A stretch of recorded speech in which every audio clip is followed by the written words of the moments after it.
పరమేశ్వరాయ నమః. ఓం శాంతి శాంతి శాంతి. నమస్తే. మనం ఈ వీడియోలో ప్రత్యాహారం నందు రెండవ అంశాన్ని గురించి తెలుసుకుందాం. అంటే ప్రత్యాహారాన్ని సిద్ధింప చేసుకోవడం కోసం మనం 3 అంశాలను గురించి తెలుసుకున్నాం.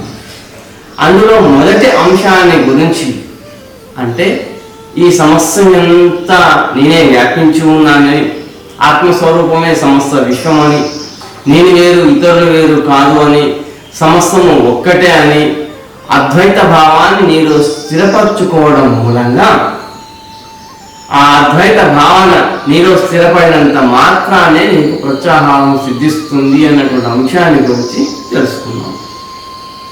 ఇక ఇప్పుడు మనం ఈ వీడియోలో రెండవ అంశమైనటువంటి ప్రత్యాహారాన్ని సిద్ధింప చేసుకోవడం కోసం రెండవ అంశమైనటువంటి విషయాల పట్ల అనాసక్తత.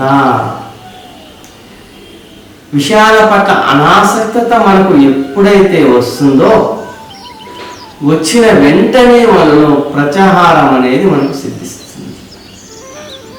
ఈ విషయాల పట్ల అనాసక్తతను మనం ఏ విధంగా సంపాదించుకోవాలి అంటే విషయాల పట్ల వివేక వైరాగ్యం అనేది మనకు కలిగి ఉండాలి.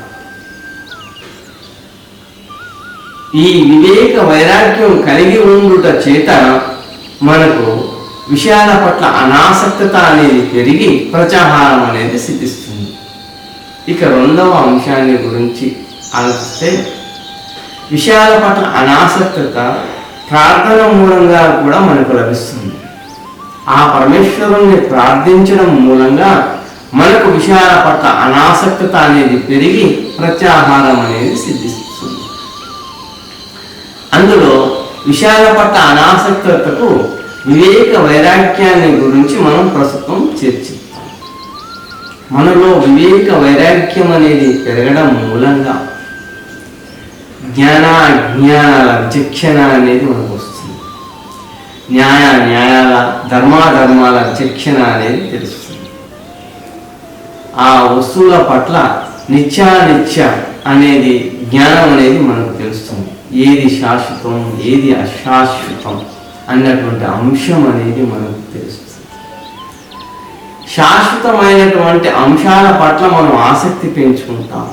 అశాశ్వతమైనటువంటి విషయాల పట్ల వివేకం అనేది ఉండి ఆ వివేకం కారణంగా ఇది అశాశ్వతమైనదే కదా, దీని పట్ల నేనెందుకు ఆసక్తి పెంచుకోవాలి అన్నటువంటి వైరాగ్యం అనేది నీలో వచ్చివేసి ఆ విచక్షణ కారణంగా ఇది అశాశ్వతమైనదే కదా అన్నటువంటి విచక్షణ నీకు ఉండడం మూలంగా వైరాగ్యం అనేది నీలో పెరిగిపోతుంది. ఇది అశాశ్వతమైనదే కదా, దీనికోసం నేను ఎందుకు ప్రాకులాడాలన్నటువంటి వైరాగ్యాన్ని నీలో పెంచుకుంటూ నెమ్మదిగా పెరుగుతూ ఉండడం మూలంగా నీకు ప్రత్యాహారం అనేది సిద్ధిస్తుంది.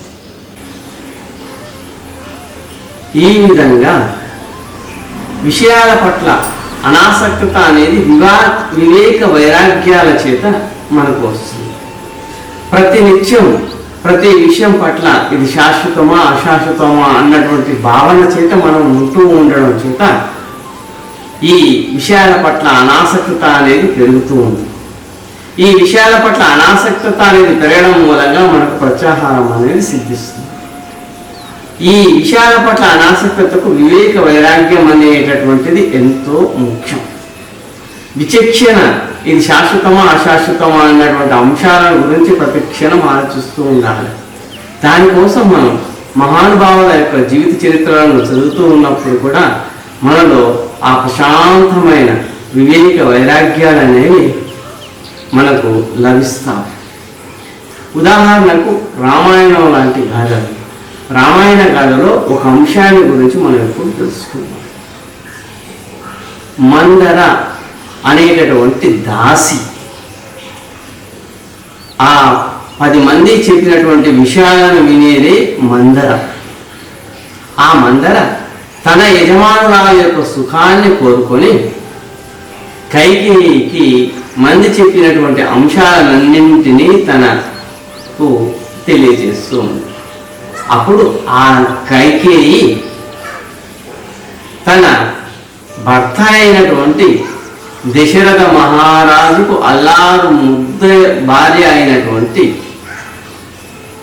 ఆ కైకేయి ఆ దశరథ మహారాజుతో తన మనస్సులో ఉన్న కోరికలను తెలియజేసి, నీ పుత్రుడైనటువంటి శ్రీరామచంద్ర ప్రభువు 7-14 సంవత్సరాలు అరణ్యవాసం చేయాలి అన్నటువంటి కోరికను వెలుగుచ్చింది. ఆ దశరథ మహారాజు ఆ కైకేయి మాటను మన్నించి ఆ శ్రీరామచంద్ర ప్రభువు విషయ వాసనలకు దూరంగా ఉన్నటువంటి విషయాల పట్ల అనాసక్తి కలిగినటువంటి ఆ శ్రీరామచంద్ర ప్రభువుని పిలిచి, నాయన నీవు 7-14 సంవత్సరాలు అరణ్యవాసం చేయవలసింది అని చెప్పినప్పుడు ఆ శ్రీరామచంద్ర ప్రభువు ముఖ కవలికలు ఏమాత్రం తేడా లేకుండా చిరుమందహాసంతోనే తండ్రి గారు తమరి అనుజ్ఞ అని అరణ్యవాసానికి బయలుదేరారు. అంతకు ముందు రోజే జరిగేటువంటి ఒక సంఘటన, నాయన నీవు రేపు ఈ అయోధ్యను పాలించే రాజులు కాబోతున్నావు, పట్టాభిషేకం జరగబోతుంది అని తెలియచేసినప్పుడు కూడా అతని ముఖంలో ఏ రకమైనటువంటి భేదభావాలను చూపెట్టకుండా తండ్రి గారు తమరి అనుజ్ఞ అని తెలియచేశారు. అంటే రాజభోగాలయంలో అతనికి ఏ మాత్రం ఆసక్తి లేదు. అదేవిధంగా అరణ్యవాసానికి పోవలసి వస్తుంది అన్నటువంటి ఆ దుఃఖం పట్ల కూడా, రాజభోగాలు అనుభవించవలసి వస్తుంది, ఆనందంగా ఉండాలి అన్నటువంటి సుఖము పట్ల అతనికి ఆసక్తి లేదు. అరణ్యానికి వెళ్ళవలసి వస్తుంది అన్న దుఃఖము పట్ల అతనికి ఆసక్తి లేదు. ఆ విషయాల పట్ల ఏ మాత్రం ఆసక్తి లేకుండా అశాశ్వతమైనటువంటిదే ఈ రాజభోగాలు అని, శాశ్వతమైనది కీర్తి మాత్రమే అని తండ్రి మాటను జవదాటకుండా అరణ్యవాసానికి వెళ్ళాడు ఆ శ్రీరామచంద్ర ప్రభు.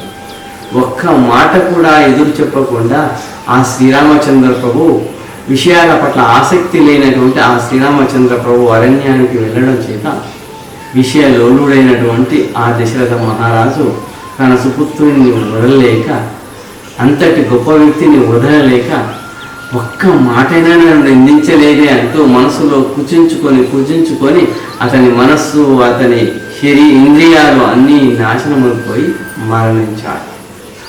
ఇక మంది చెప్పినటువంటి మాటలను విన్నటువంటి మందర అంటే ఇక్కడ నా ఉద్దేశం ప్రకారం ఇంద్రియాలు, 10 ఇంద్రియాలే మందర. ఆ కనులు అనేటటువంటి సమాజం అనేటటువంటి మంది చెప్పినటువంటి మాటలను కనులు చూస్తూ, చెవులు వింటూ, నాలుక ద్వారా మాట్లాడి వేస్తూ, చర్మం ద్వారా సృష్టిస్తూ ఇవన్నీ మాటలను కైకేయి అంటే మనస్సు, తన యజమానురాలు, ఈ ఇంద్రియాలకు యజమానురాలైనటువంటి ఆ కైకేయి వద్దకు వెళ్ళి తన చూసినటువంటి విషయాన్ని, తను విన్నటువంటి విషయాన్నింటినీ ఆ మనసులోకి బాగా ఎక్కించడం మూలంగా ఆ కైకేయి తన ఇంద్రియాలకు లోబడిపోయి ఆమె లొంగిపోయింది. ఇంద్రియాలకు ఆ మనస్సు అనేది లొంగిపోవడం చేతనే ఇంద్రియ లోరుడైనటువంటి ఆ దశరథ మహారాజును లోబర్చుకుంది. ఇంద్రియాలకు అతీతమైనటువంటి శ్రీరామచంద్ర ప్రభువును మాత్రం ఏమీ చేయలేకపోయింది.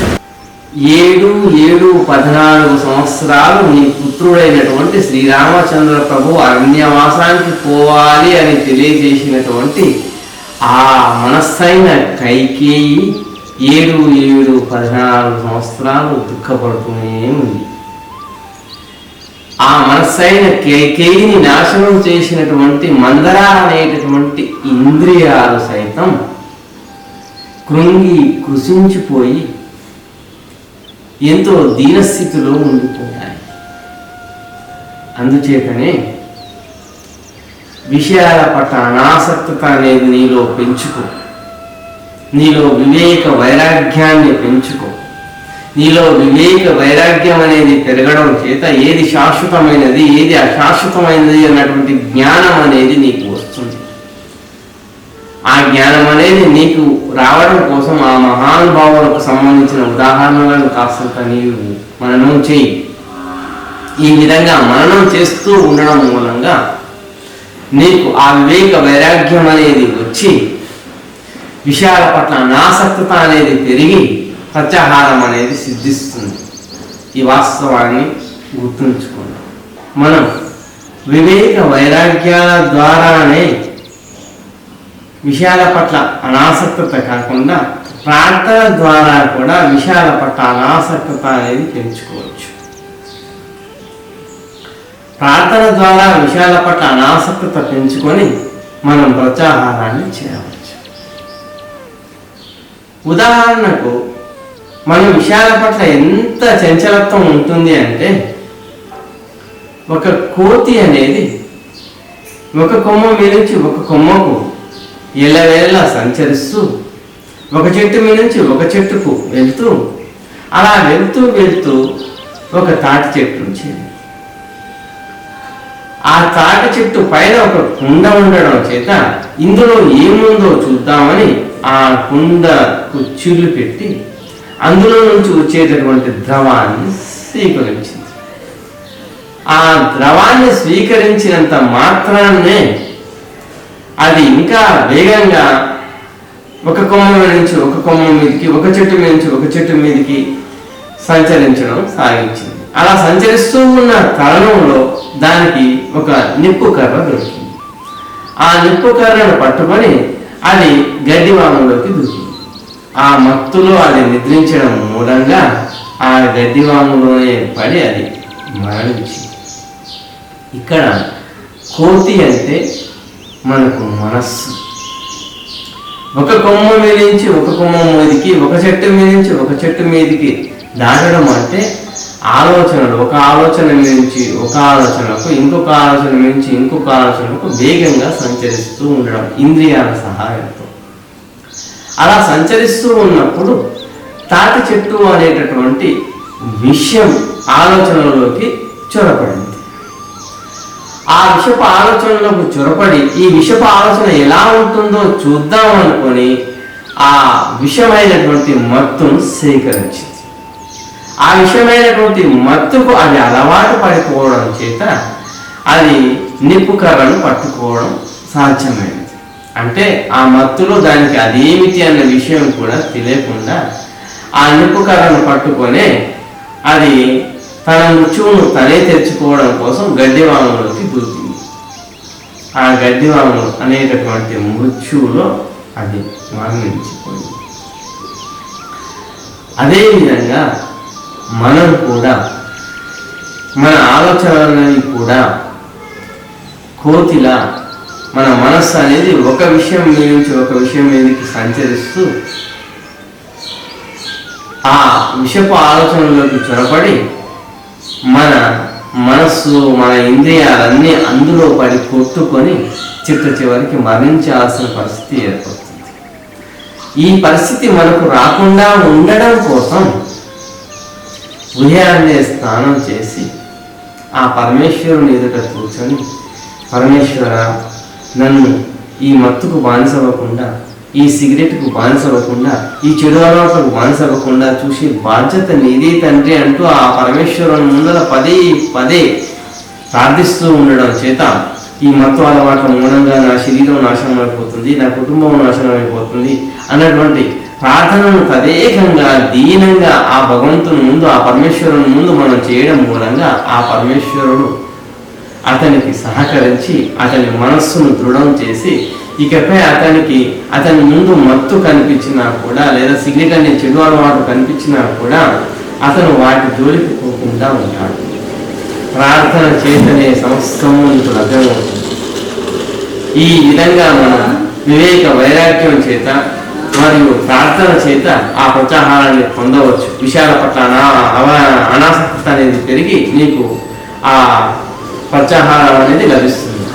ఈ విషయాల పట్ల మీరు కాస్తంత జాగ్రత్త వహించండి. ఈ విషయాలను మీరు కాస్తంత ఆలోచించండి.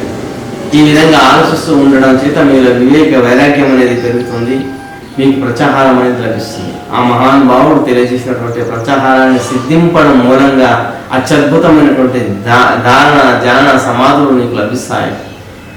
కాబట్టి వీటిని ఆచరించండి. ఆచరించడం మూలంగానే మనకు సమస్తము లభిస్తాయి.